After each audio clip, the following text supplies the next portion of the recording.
All right. Hi, I'm Emily Balow, owner of Dragonfly Fitness and Training in Eau Claire, Wisconsin, and creator of Re-Training Your Metabolism. This is Katy Higley. Katy walked into my gym over 4 years ago now, right? Yep. Lost 100 pounds and kept it off, which is, easy to lose weight. It's hard to keep it off. So Katy, why did you join the gym? First of all, it's not easy to lose weight. Well, no, that's not what I meant. It's harder to keep it off. It is. Statistically, it is impossible to keep it off, actually. I walked into Dragonfly 4.5 years ago, so 4+ years ago, because I wanted to quit smoking. I had attempted to quit smoking a couple of different times, and every time I attempted to, I would gain weight. And not that I needed that as an excuse to gain weight in my 20s. I had found myself at almost 280 pounds. And I knew if I was going to be serious about gaining or about quitting smoking, that I had to be serious about not gaining weight. And so I really joined initially, I joined the gym as a distraction at the end of the day, so that I wasn't standing in front of my refrigerator or any of the other unhealthy habits that I could have reached for in place of that smoking. So I had a friend who was a member at Dragonfly, and her and I had talked about it a couple different times, and I called her. I quit smoking on a Monday morning, and I called her at like 10 o'clock and said, "What time are you going to the gym today?" And I went with her. Yeah, so awesome. Switching out habits. And then when Katy came to me, she never said, "Oh, hey, I want to lose a bunch of weight." That was never her. She just came into the gym. She's like, "I need a distraction." So her intention wasn't initially to lose weight. It really wasn't. I think there was like the 6 or 8 week point. You had asked me, you're like, "So Katy, what are your goals? What do you want to accomplish here?" And I said, "Well, I want to quit smoking." And you said, "But you did that. So now what?" And I was like, "I have no idea. Now what?" I'm like, "But I did. I had quit smoking." And I felt like I was at a point with that where I was kind of had some momentum going, some confidence that I could make some real big life changes. So we started talking about nutrition and how fitness fit into that picture, and we went from there. And I remember the first time I trained her and we did squats that day. And I told her the first day, I was like, "You are a lifter." And no shit. Now she can like deadlift 300 and some pounds. 315. I'm a lifter. I know the answer. I'm a lifter. So what does your day come like? So if you take a day from like 5 years ago, how does that compare to an average day today? So lots of inconsistencies prior to really focusing on what fuels my body. So I was never a breakfast eater. I would drink a ton of coffee with sugar and cream and all the good, all the shit in it.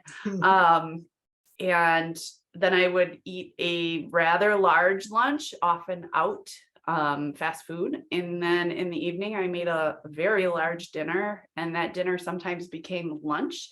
And with lots of processed food, whole food and vegetables were not, it was convenient and quick and not nutritiously dense. Food. What's an example of maybe a dinner you would have had? Lasagna, beef stroganoff, lots of dairy, a ton, like an excessive amount of dairy. Make cheese. Lots of cheese. I drank a lot of calories at that time, like not just alcohol, but like I drank a lot of milk and juice. And when I started focusing on my nutrition, one of the first things I knew I could roll back on was what I took in liquid calories. Yeah. Liquid calories are a big deal. So like instead of juice, eat an apple. Instead of alcohol, well, you drink a lot of water. And then when you have your coffee in the morning, if you can't go without adding stuff to it, just add less or find some other substitutes that work. I put chocolate collagen in my coffee for flavor. But those tablespoons of creamer can add up. And I'm a pretty big proponent of, if your creamer has a candy bar on the label, it's a candy bar.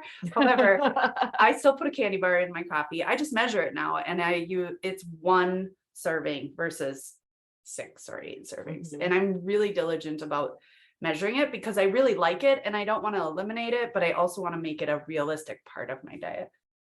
Yeah, and that's an important thing too, is if you don't know your food intake, you should log. And I know that scares everybody. I don't get logs from any of my clients, but here's the deal. Like, you don't have to log every single day for the rest of your life. You log a good day and a bad day and an average day every week for a couple weeks.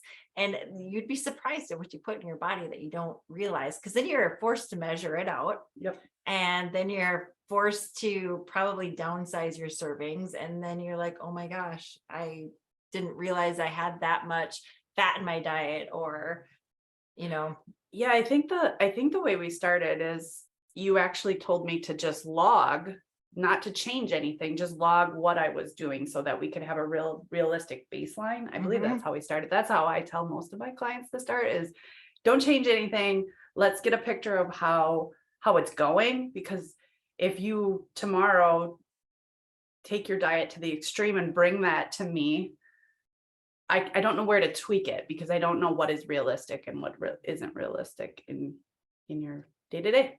Yeah. So you don't know, and you don't want to take out all your favorite things, right? So it's good to know as trainers and nutritionists that, hey, this is what this person likes, and we don't want to completely eliminate that. So how can we go about keeping that in their life without having 6 scoops of ice cream or whatever it is? Yeah, I think that's the longevity piece. Like if I completely remove something from my diet that I love, the chances that I'm going to binge on that down the road are really high. Like if I say absolutely no fun size candy bars at Halloween, I'm probably going to find myself in bed some night, like with the bucket in front of me, where if I just walk by and take one once or twice a week, the chances of that happening are much lower. Yeah. And it's different for everybody. So for some people, they can have chocolate in their drawer and not eat it all. And for other people, they can't, because they're going to eat it all. So depending on who you are, I like chocolate in my freezer, and I see it less there, so that I can have a little bit at a time. But you may be somebody that can't have it in your house. And like, if you really want it, you actually have to drive to the store and buy one cookie, not the whole bag, or not the, and just buy one and really enjoy it. And that's me with ice cream. I can eat ice cream, but I have to eat it out. I can't have it in my house, because when it's in my house, the container, I live alone. So the rationalization is I'm going to eat that entire container eventually anyway, right? Like, so just me. all. So I might as well eat it all tonight, so that the next 10 nights I don't eat it at all. It's a terrible rationalization. Don't do that. I can't have but I know that about myself, and therefore I go out for ice cream. Yeah. Yep. So, and then you just say, hey, I'm going to enjoy this, and and not enjoy it for all day long for well, and the likelihood that I'm going to order a smaller, a child size when I go out is much higher than me walking to my freezer and portioning that out myself, without going back. Yeah, I know. I think we all know. So what was the most difficult thing to change? You didn't ask me this last time. No, I'm just kidding. I don't think either of these ladies are online. Did I not ask you that? I don't know. Most difficult thing to change. I'm afraid I'm going to say something different now. I think it's a difficult thing to change. Water intake can be hard for me. So that's a hard, like I battle that a lot. Like I will go in streaks where I'm super good at it, and then I will go for months, it seems like, where I'm not super good at it. I think consistency is hard for everyone, and it takes a long time to get into a groove of consistency, and consistency that works for you, because consistency what works for me won't work for everyone else. And so that probably was the hardest thing. I know there's a great app that you said that you use sometimes, the Habit app. Yep, I do. It's called Habit, and you get to put the habits in there, and it sends you reminders when you haven't completed those things. I do things like take my vitamins, I drink my water, and you can set the number of times it reminds you. So like every 12 ounces, you can mark it off. And then if you haven't met those milestones, it'll send you a little pop-up notification. What are the other ones that I've kept a couple different things in there, but those two, like when I'm doing those well, then I usually am doing lots of things well. That's what I find. So, yep. All right. So what else we got here? What do you still indulge in? I think we kind of went over that. I still indulge in alcohol. Alcohol is one of those things that it's a social event for me. And I found other ways to keep that as part of my lifestyle. And my friend groups seem to be talking about alcohol a lot right now. I don't know if it's the fall or like, it just like what place it holds in our lives and what it means to us and what it doesn't mean to us. And what goals is it holding us back from? Because that's a thing that when you really sit down and write your goals, there are things that don't align with that. And alcohol is often one of those. Like, right. If I want this, what am I going to have to do to get it? And alcohol seems to be that piece that like, it's such a social thing, and it connects people, and it becomes part. And then where do you draw the line? Like, can I have just one? And, so yeah, that is something too, I tell my clients, try to cut it in half, right? So if you have 4 glasses of wine 2 nights a week, try 2 glasses 2 nights a week or something like that. So just start slow. You don't have to ever eliminate it from your diet, but I always like to say, cut your liquid calories in half. So that would include alcohol, ranch dressing, juice, ketchup, all of it. Ketchup. Ketchup has more sugar and 2 tablespoons than a Krispy Kreme donut. Super fun when she pulls out those facts. Love it. Love that for us. So one thing I want to talk about too is the lifting aspect. When Katie, started lifting and doing fast fit training, I noticed that I didn't even have to tell her. She would just she would progress herself in weights. Like I'd be like, I thought she was fine on the 20s, and she'd be picking up the 25s. She's like, well, I lost another 10 pounds, so I can pick up another 10 pounds because I was already carrying it. And I was like, oh my gosh, that makes so much sense. So you and I talked about this a lot over time about how muscle mass, maintaining muscle mass so that your metabolism continues to run at its peak levels as you're losing weight is such an important part of that process, because as you lose body fat, your body mass becomes smaller. So your body needs less calories. So if you're already eating in a deficit, as you continue to become a smaller person, your body's demand for calories reduces naturally, unless you're able to maintain a large muscle mass that needs calories to feed. So in order to not be part of that cycle, which I believe is why people lose 20 pounds and put 30 pounds on, and that cycle happens to them over and over and over again in a lifetime, is because they get down to that 20-pound weight loss and don't realize that their body needs it needs less calories. And so they're eating they go back to eating the same way that they were before they lost that 20 pounds. And now they're eating so many more calories than their body needs, that then that weight goes back on and then some. And so an important part of that process is adding the muscle that will eat those calories essentially. Yeah, because when you lose weight, if you lose 30 pounds, that's not all going to be fat. The muscle comes with it automatically, especially if you lose it at a fast rate.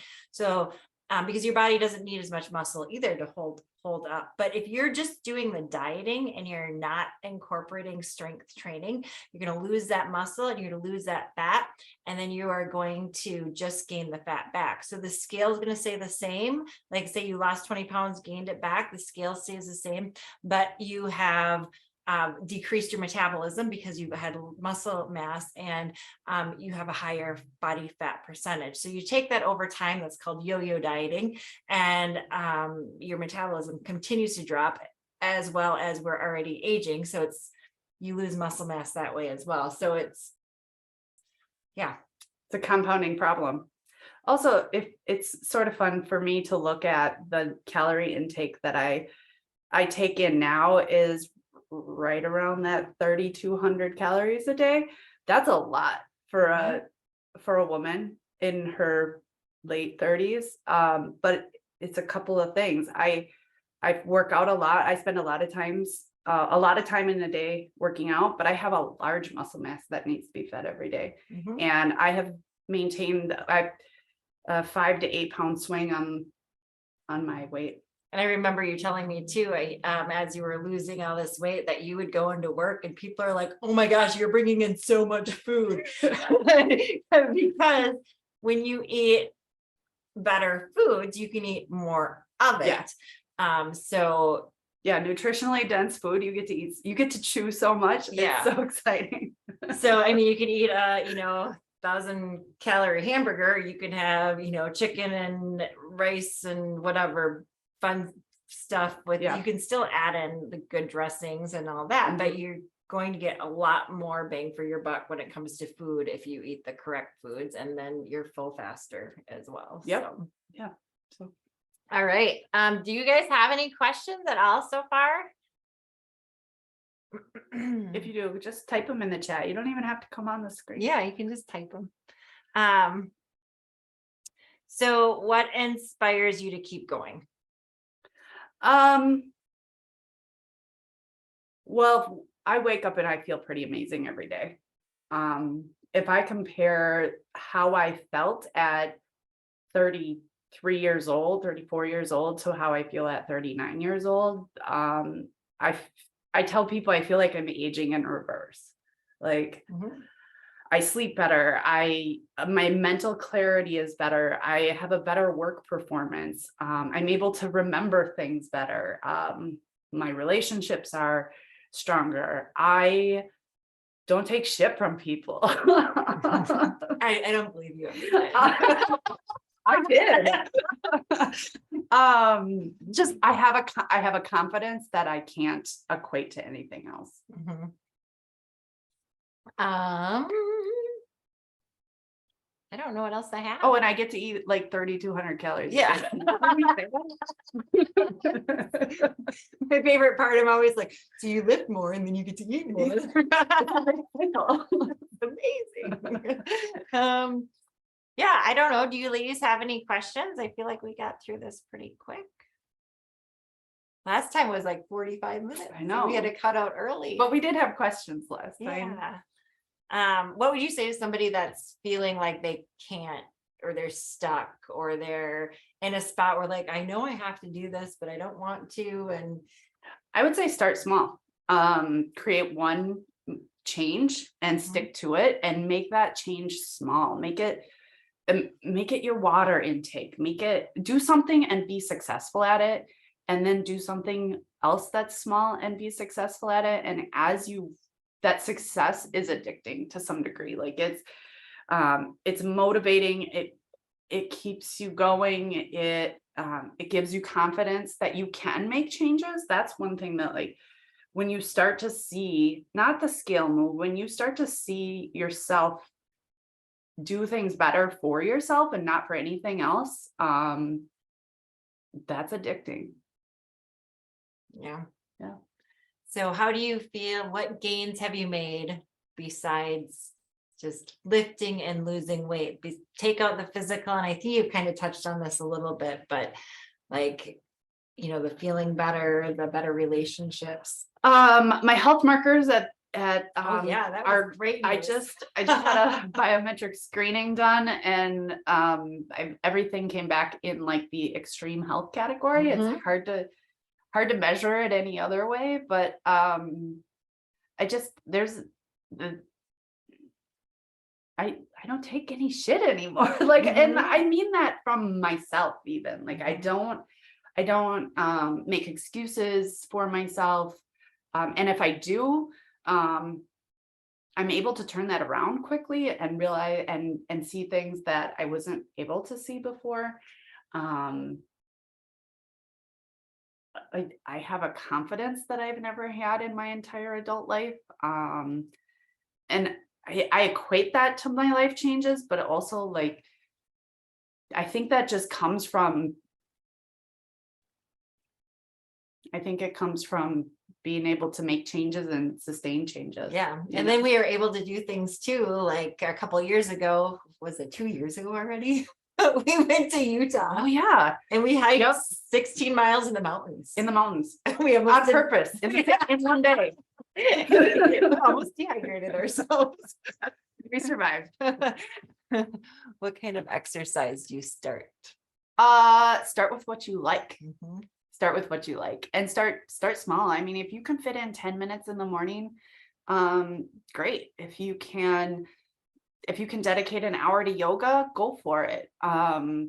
If your lunch break consists of walking around the building, that's movement. Start small and commit to it and do it every day. Every day. Yeah.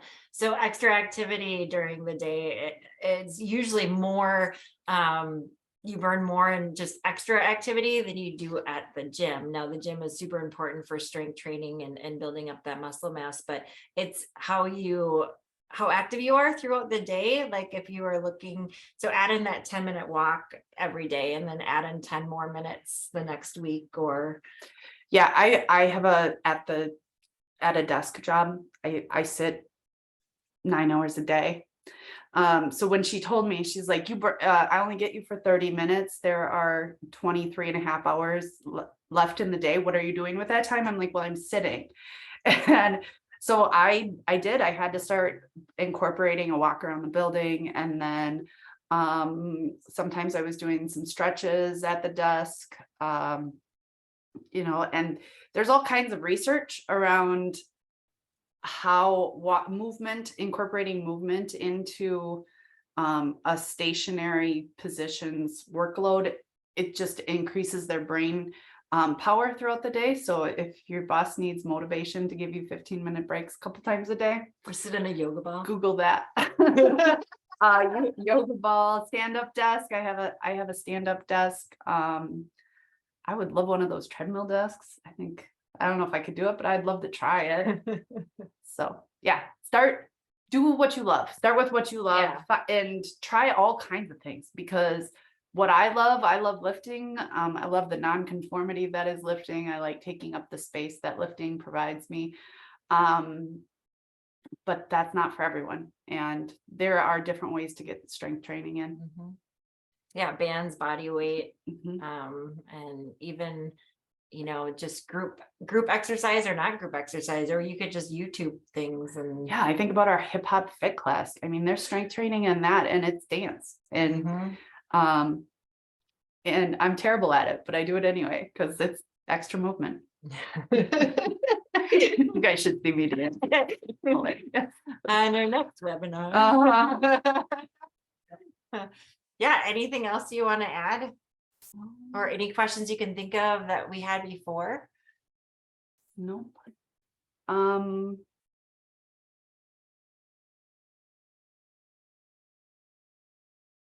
I think just the standard disclaimer that I give is usually what worked for me doesn't work for everyone, but something can work for you. You just have to start.